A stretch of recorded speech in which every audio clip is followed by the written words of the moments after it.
When I was a freshman in high school, after basketball tryouts in November, 4 freshmen ended up making the JV team. And out of those 4, 3 actually made varsity as well. I'll just spoil things now for you. One of those players was me. So at my huge high school with countless players trying out, why did us 4, who were all completely different players, get moved up? Well, let's look at the 4 types of hoopers who never get cut from their basketball team. For those of you who have made your basketball team in the past, comment down below one piece of advice for why you think you had success in tryouts. Let's all help each other out this year. So the first archetype I want to talk about is what I'll call the specimen. This one is simple. Some kids are just different physically. And there was a freshman at my school, a close friend of mine actually, who was 6'9". Yeah, I'm sure you can guess why he made the basketball team. In fact, at the time, he wasn't very skilled or coordinated, and he didn't really understand the game. But did I mention he was 6'9"? Some players are just built differently, and because of those physical attributes, a coach has no choice but to have them make the team. So although he was a project, I'm sure at that age, my high school coach saw him like a piece of Play-Doh. Very malleable and with the potential to have real success later on in his career. Height is probably the most obvious physical gift, but a kid might be extremely athletic or more physically developed than their peers. These kids tend to almost always make the team, especially when they're young, because who knows what they can become. Now, only a small percentage of you probably fall into this specimen category. But if you do, here's my advice. For the sake of all of us who aren't the tallest or strongest or most athletic,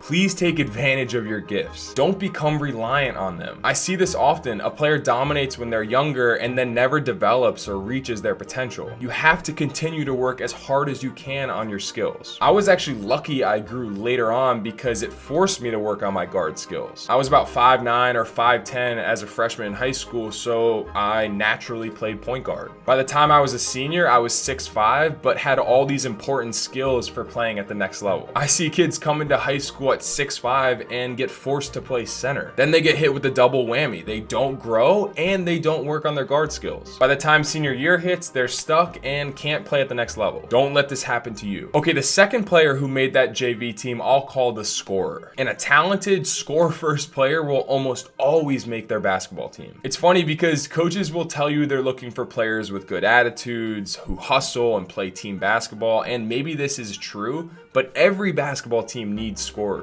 One of the worst things, actually definitely the worst thing you can do at a basketball tryout is be passive. If you're passive, you blend in. And if you blend in, you get cut. So whatever it is you do well offensively, you have to be ultra aggressive doing that thing. The interesting thing is the second guy who made that JV team was definitely talented, but he wasn't leagues ahead of other players who only made the freshman team. The difference was he was incredibly aggressive. I'm sure other kids at the tryouts would have even called him a ball hog. Well, a lot of those kids didn't make the team, so what does that tell you? This guy saw every touch as an opportunity to cook, like an oven that was stuck on high heat with no off switch. And I remember it wasn't like he was very efficient. He would miss a ton of shots, but the shots he was taking, even if they didn't go in, just made him look high level. He'd get to his spot in the mid-range and rise up on a defender, or use his strength to drive and finish through the defense. Again, a lot of the time he missed, and yet he still scored more than almost everyone else because his volume of shots was so high. So am I telling you to be a ball hog at tryouts? Sort of. I mean, I'd rather people think you're a ball hog, but you make it, than say you're a selfless team first player who gets cut from said team. Now, to be clear, this guy was overall pretty talented. He didn't suck, and don't get me wrong, if you're trash and have no skills, then you'll look terrible if you play this way at tryouts. But in that case, you probably don't deserve to make the team anyway, so go get better and come back the next year as a new player. Okay, the third archetype is the cool guy. Now, this one's tricky. Not everyone can pull this off. In fact, I'd say trying to play it cool in tryouts is actually a really big mistake. Again, you want to stand out. If you're worried about what other people will think and you just want to fit in, it's gonna be an uphill battle for you. But this guy had a different kind of vibe. First of all, he was pretty good. He could shoot the ball, was overall taller than most kids, and had solid skills. I remember he had a reputation for working really hard before he got to high school, and it showed. But there are 3 other reasons why I think he stood out, even if at times it seemed like he was just kind of floating out there. First, he was always playing at his speed. I was just watching this youth soccer game the other day. It was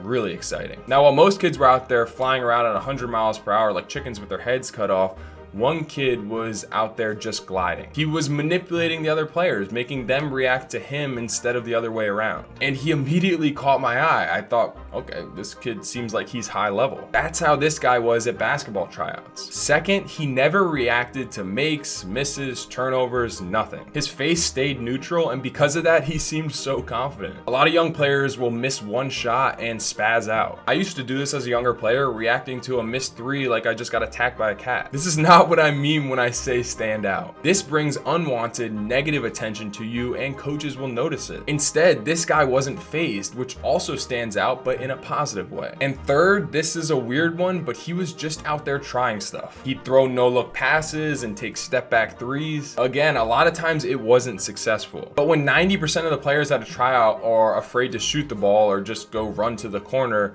a coach will see this and be impressed. It was like he was so confident he was going to make a team. The tryout was more just a fun, low stakes environment as opposed to a high pressure situation like it is for most kids. A lot of you build tryouts up to be this massive thing, and that brings a lot of anxiety. But when you approach it with the mindset of, I'm going to control what I can control, and whatever happens, I'll accept it, you release that tension. You'll actually play better. All right, the fourth and final player who made that JV team was, you guessed it, me. And I'll call my player archetype the worker. I was like a lot of you. I wasn't the biggest, the most athletic, or even the most skilled, but I brought a lot of other important things to the table. First, I worked incredibly hard. I busted my ass in every drill, would dive for loose balls, sprint back on defense, box out every time. I was willing to do the difficult things that most players overlook or don't think matter, but to some extent, they definitely do matter. Second, I could make things happen with the ball in my hands. I've always been a smart player, but especially at that age, I feel like my basketball IQ was on a different level than everyone else. When I got a rebound, I was flying it up in transition, trying to find easy points for my teammates. I could use ball screens effectively and create open shots for everyone else. I had good defensive instincts. Basically, I was the type of player that a coach could trust. Now, I wasn't the greatest scorer back then. I couldn't really shoot it, and I should have been way more aggressive. If there was an opening, I could get a bucket. I just didn't force much. But I was really intense and really competitive. I wanted to win every drill, every live situation. A lot of players were nonchalant or just going through the motions during tryouts. Not me. I was gonna make it clear I was on the court at all times. That meant talking more than everyone else,